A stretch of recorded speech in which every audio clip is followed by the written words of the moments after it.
Congratulations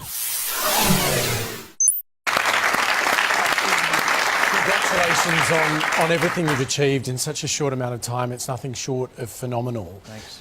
Given where you started a few months ago, writing that letter, coming on the show, to now, it must be surreal to have had that phone call from the Prime Minister.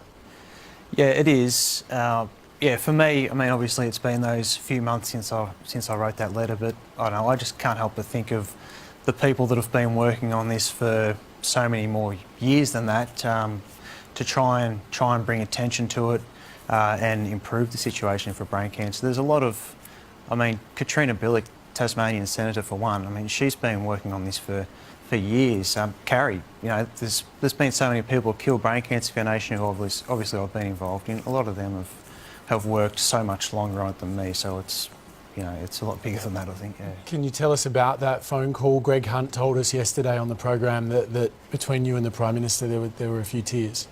Yeah, well, yeah, Malcolm just sort of called up to, well, first of all, to ask how we were going personally, how Chloe is, and just wanted to, you know, talk to me about the announcement. And it was just good to hear that how much he knows about it, that he's actually been involved. And you know, when the Prime Minister knows that much about it, it's just, you can see how much of an important issue it is to him. I mean, let's hope this money is spent wisely and lives are saved. I mean, what you've done is absolutely incredible. It makes me quite emotional because this is, you know, bittersweet for many families, including yours. You know, I've had to watch someone you love dearly go through this brain cancer. How is Chloe doing?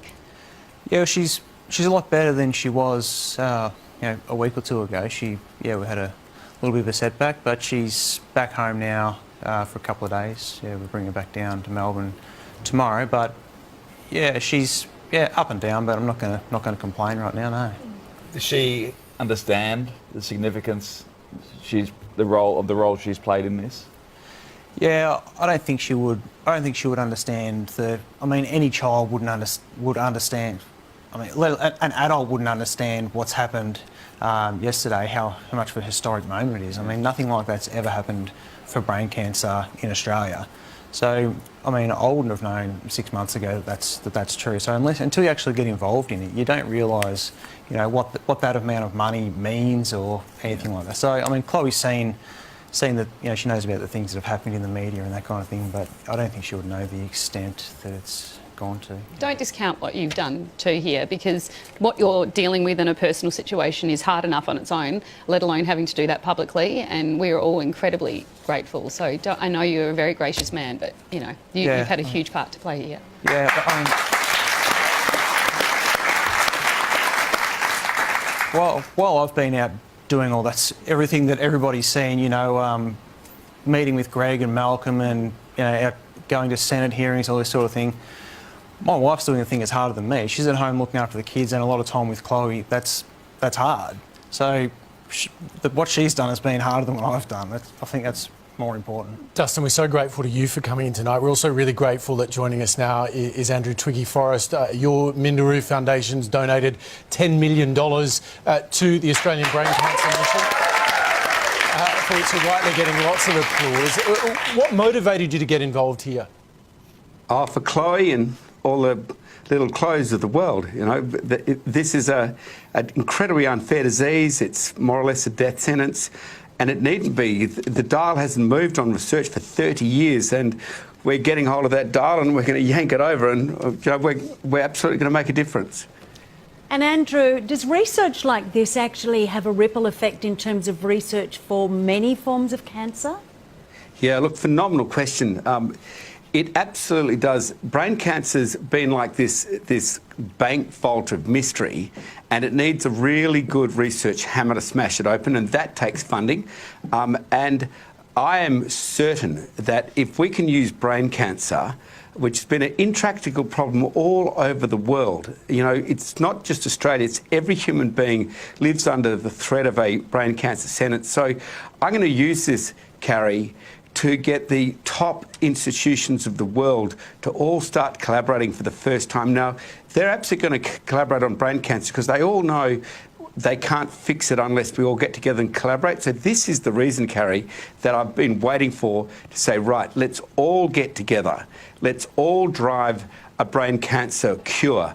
And then when that's done, we've got this collaborative platform, we've got this agreement between us all that we can then drive cures for the other great cancers. Oh, there's been some incredible organisations that have been working for decades on seeing something like this happen. But you met an amazing young man called Jacob Trzynski, I think his name is, I wouldn't want to get that wrong, a 15-year-old young man who's been battling brain cancer. And I understand that he said to you that he wanted to raise $1,000, and you said to him, $1,000, you can do more than that. Why don't you go for $100,000, and that you would match everything up to $100,000. If he made $100,000, you'd give him $200,000. I think we have a little bit of Jacob here to play.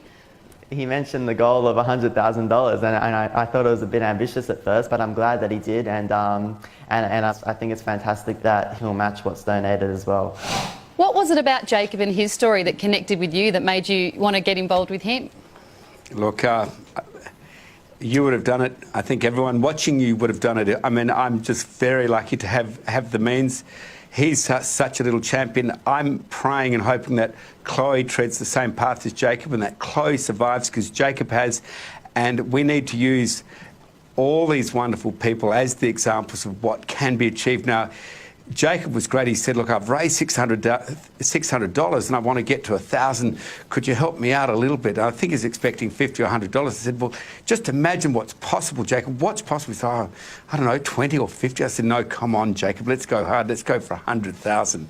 And then he said, oh, I think that's impossible. I said, Jacob, you've got this soccer club. How many people come to the really big soccer games? And he said, oh, 3,000 to 4,000. I said, well, Jacob, let's get them all involved. Let's go for Walk for Cancer. Team Jacob, let's make you get out there and raise $100,000. I'll match it, Jacob. But just so everyone in your soccer club and everyone who you ever approach, whoever hears about Team Jacob, if you hit $100,000, I'm going dollar for dollar with you, then I'm going to put a bonus of $100,000 on it for making that great target.